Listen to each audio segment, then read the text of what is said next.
L'impact social est défini comme l'ensemble des conséquences des activités d'une organisation sur ses parties prenantes externes et internes, ainsi que sur la société en général. Ce terme s'emploie prioritairement dans le cadre d'organisation de l'économie sociale et solidaire, mais le développement de nouveaux reportings extra-financiers pour les entreprises lucratives amène cette notion à dépasser ses frontières initiales. La problématique de l'évaluation de l'impact social n'est pas nouvelle. Le terme est employé pour la première fois aux États-Unis dans les années 70. Mais elle connaît aujourd'hui une importante vitalité, pour ne pas dire un effet de mode. D'abord, ce type de demande se généralise dans le cadre de recherche de financement ou d'obligations réglementaires. Ensuite, le vocabulaire lié à l'impact social est désormais omniprésent.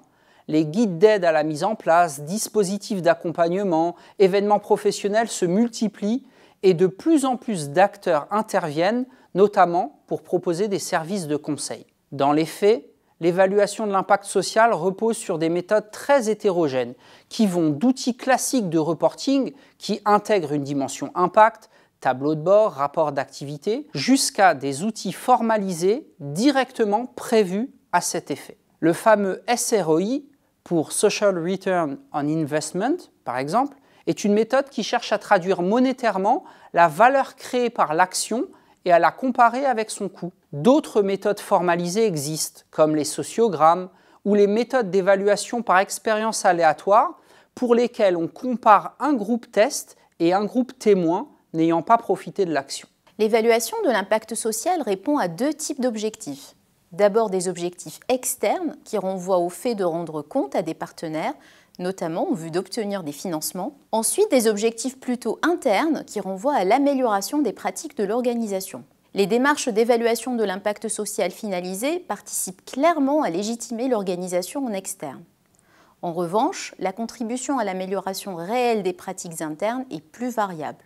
On distingue traditionnellement output, outcome et impact. Les outputs sont des résultats tels qu'ils sont habituellement mesurés dans les organisations. Les outcomes concernent des changements durables dans la vie des individus et les impacts constituent des résultats durables obtenus au niveau de la communauté ou de la société. Ces distinctions ne sont pas si claires dans la réalité du fonctionnement des organisations. En effet, certaines conséquences des activités recouvrent parfois au moins deux de ces notions et le lien de causalité entre action et impact est souvent discutable. Plus globalement, le développement de l'évaluation de l'impact social, notamment dans le cadre de l'ESS, s'inscrit dans des évolutions des politiques publiques. Certains constatent des évolutions plutôt au désavantage des organisations, réduction des financements publics, externalisation de missions de services publics ou encore contrôle accru des structures.